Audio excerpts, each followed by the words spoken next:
Veronique 27070. Hi, Tom. I'm Veronique from Belgium. I think I might know who you are, Veronique. I think you've got nice wallpaper, if I remember rightly. What added responsibilities did you get becoming an executive producer on the show as well? I added responsibility. Well, I think it was nice to officially be able to get involved in conversations that I was already getting involved in, but I kind of inserted myself in that maybe I wasn't meant to be involved in. I don't know. I mean, it's an interesting show, this one, in that, like, myself and Joe and Ildy, who are the showrunners, we're not like the originators of this show. This was never our idea in the first place. So we've kind of had this thing that we've worked with all together from the beginning, since the pilot. I think that, along the way, that they've obviously been running the show and been the bosses and stuff, but I've been the man on the ground a lot of the time, dealing with things on the set, and the transition between writer's room and actual, like, filming. There are sometimes creases that need ironing out and stuff, and I think that certainly in the last couple of seasons I've been able to sort of facilitate that officially as EP, so that's been nice. But yeah, just I was really, really delighted that that they made me a producer on the show, and I think that they were acknowledging a lot of the stuff that I do away from just playing the part of Lucifer on it. So yeah, there you go. He 11 Cats. Hi, Tom. Cat from Australia. Australia? What time is it there? I mean, actually, you're probably doing all right, thinking about it. Anyway, how are you, Australia? I love Australia. Love it. What was your favourite part of being Michael? My favourite part of being Michael was the crew and their reaction to me as Michael. Was really quite fun, because this things that I started, hashtag Michael's a dick, was what people kept coming up to me and saying when we were shooting it, because they didn't like Michael and what he was doing to Chloe and Lucifer. So that was my favorite part about being Michael. People coming up to me and going, I don't like Michael. Michael's a dick. Job done. And least favorite part of playing Lucifer. Love you so much. Least favorite part of playing Lucifer. I wouldn't say it's my least favorite part, but one thing I do say a lot is, my goodness me, the next part I'm going to play is someone who doesn't talk very much, because Lucifer really does like the sound of his own voice and loves talking, and never shuts up. And so that's meant, realistically for me as Tom, that I've had to do a lot of line learning in the last 6 years. And yeah, it's been fun though. I do enjoy him. Sorry, my daughter just texted me. 1 second. Sorry, guys. 1 second. Okay.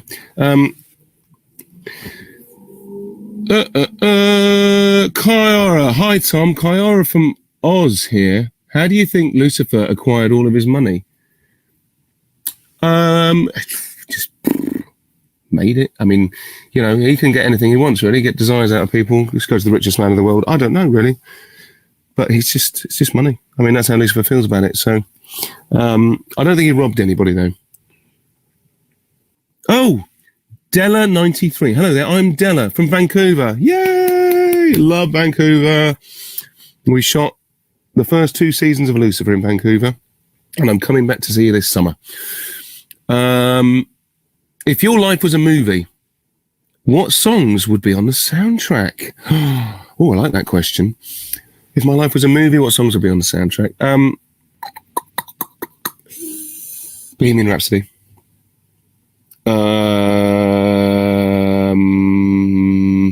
I'm Gonna Make It All Right by Paul Pena. Oh Happy Day from Sister Act 2, Back in the Habit. Amazing Grace. The entirety of Rage Against the Machine album, the first one from 92.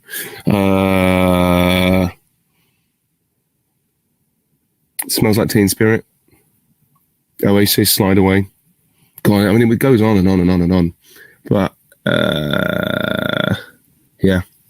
So many things. Anyway. Oh, there'll definitely be some Nina Simone on there as well. So, Della from Vancouver. There you go. There's a starting of a soundtrack there. My challenge to you, Della from Vancouver, is to take the artist and the songs I've just said and start making a soundtrack on Spotify and share it with me. There you go.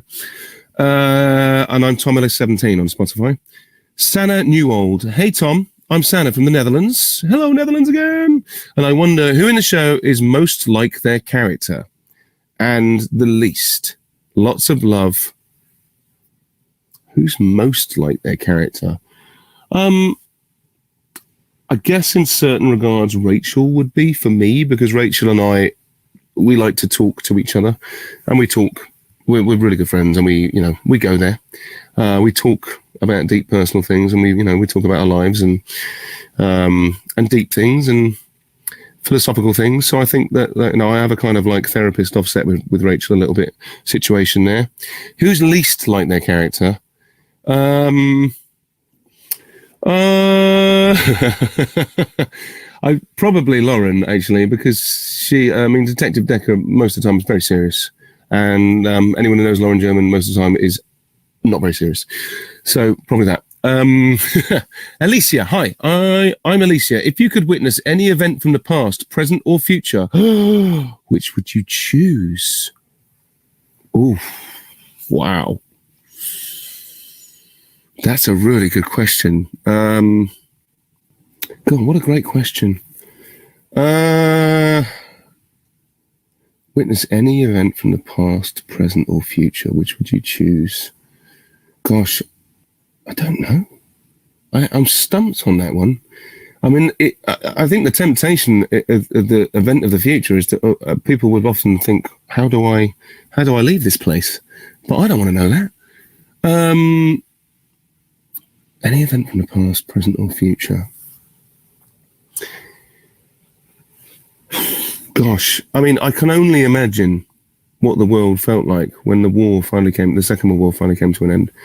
But I know that was a mixture of emotions, but it must have been quite a phenomenal thing.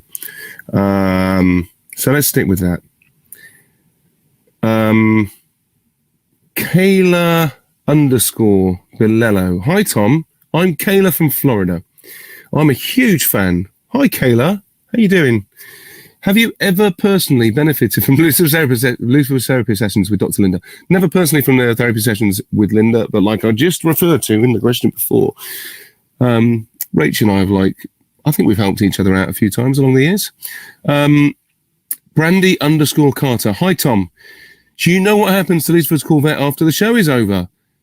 From Brandy in North Carolina. Well, weirdly enough, Brandy, I asked that same question the other day because I believe I filmed the last scene that I'm going to film with the Corvette the other day. It was a sad event. I believe it will probably be held at Warner Brothers because Warner Brothers own the show. And there is a Warner Brothers studio tour that happens, and as part of that Warner Brothers studio tour, and the tour is obviously not happening at the moment, but I think there will be after COVID eases and restrictions ease that they will get the tours back up and running. And I believe that there is a motor museum part of that tour where the Batmobile is, and the Mystery Machine from Scooby-Doo, I believe, is there as well. And I wonder whether Lucifer's Corvette might be there as well. So we'll find out. But if there's a way to buy it, don't worry. I've put in first dibs because I want that car. It is absolutely gorgeous, but it's a beast to drive. Just FYI. Hi, Kaus. Hey, Tom. I'm Polly from Brazil. Hi, Brazil again. Polly from Brazil. How would you react if you met the devil? You are the best. Love you. I think I'd be pretty scared because, that would mean a lot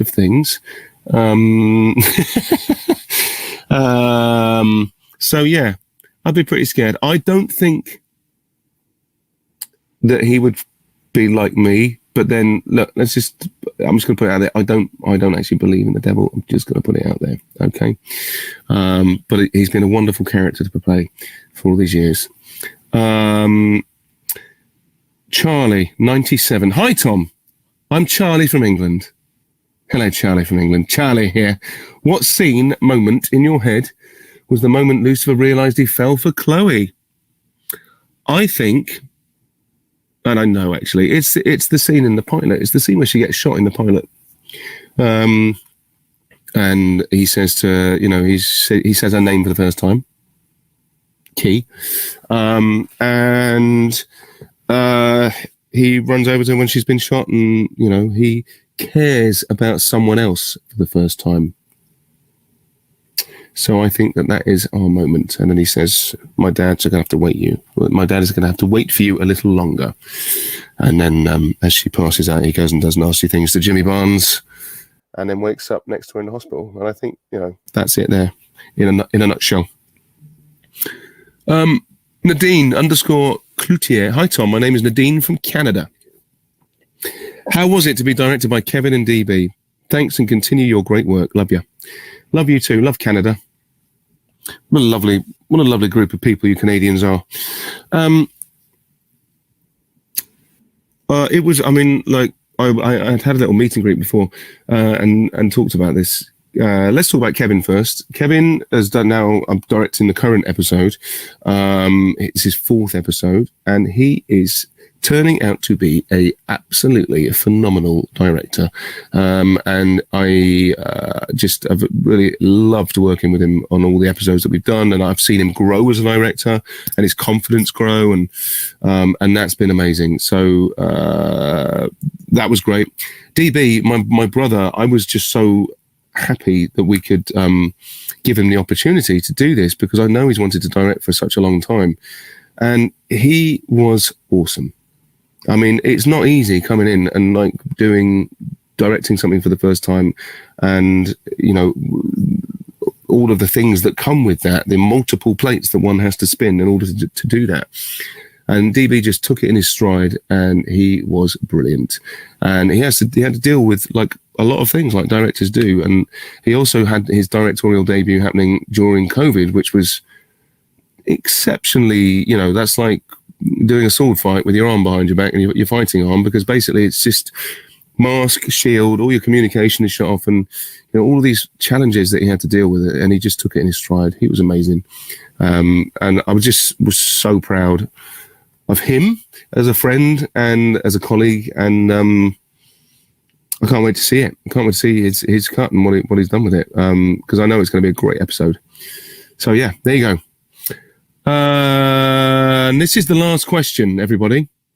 Wendy _ Michelle _ Buiter, Buitr. Hi, Tom. I'm Michelle. What are you going to miss about Lucifer? You're an amazing actor. I love you. Greetings from Colombia. Hello, Colombia. Oh my gosh. I am going to miss everybody. That's what I'm going to miss. It's been the most unique experience for 6 years. And my cast, who I are like a little family. Our writers and our producers and all of that side of thing. But the crew that I see every day, who really make this show possible, who really enable everything, are just the best group of people. And after this season and the COVID stuff that's been happening, and the masks and the shields and the testing and everything that they have to go through and endure to make the show, and they are truly the unsung kind of heroes of it. I'm going to miss those people the most, because they are a truly special group of individuals. Anyway, I'll speak to you guys later. Thanks for those questions. Sorry I'm a bit hoarse, but it's this bloody character. He never shuts up. Anyway, I'll speak to you soon. Bye.